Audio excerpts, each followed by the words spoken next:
I'm on my second career. I originally was a property developer, contractor, and business consultant before I went to law school. But I knew I wanted to combine a lot of contract work, IP, and business, which is why it's actually in the Master of Science in Law program at Northwestern, not JD. So I didn't have as much time to kind of ponder.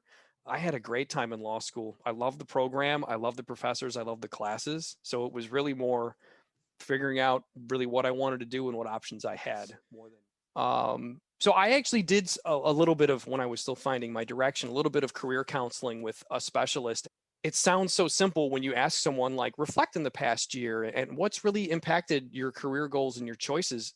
That question has to be asked out loud or on paper. Someone needs to see it and say like, where was I a year ago? And did my direction change? Like, you need to recognize when that happens. I think law students, more than other types of students, have been led to believe that they'll be able to very narrowly focus what they do and like really only do what they've been trained to do and then what they like apprentice for at the firm.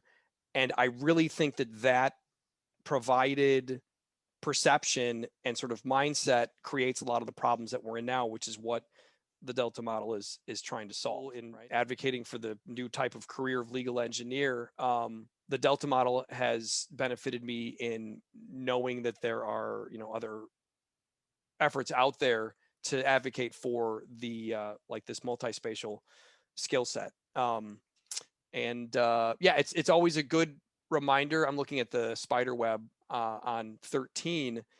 That's also a good reminder that like, look, there's a lot of different places and skill sets that exist and that would be useful. Because a lot of folks going through the process not knowing what the options out there were besides the whole OCI process, that there weren't cool jobs that didn't require them to start off in big law first. I mean, hey, it's a great place to start. But the conversation I remember having with one happy big law practitioner was, don't buy the big house, right?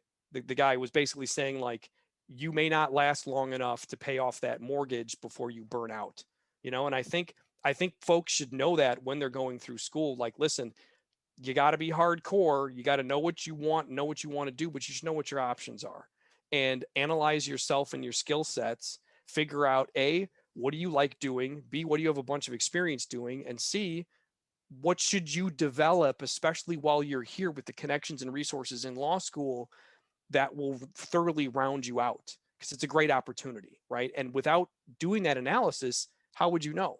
You think you know what your path should be. You think if you work hard enough that you can be at a firm, and then you think you'll be happy and make a bunch of money. Like, well, confirm those guesses and then see if your personality, lifestyle, and personality traits like actually point you in that direction.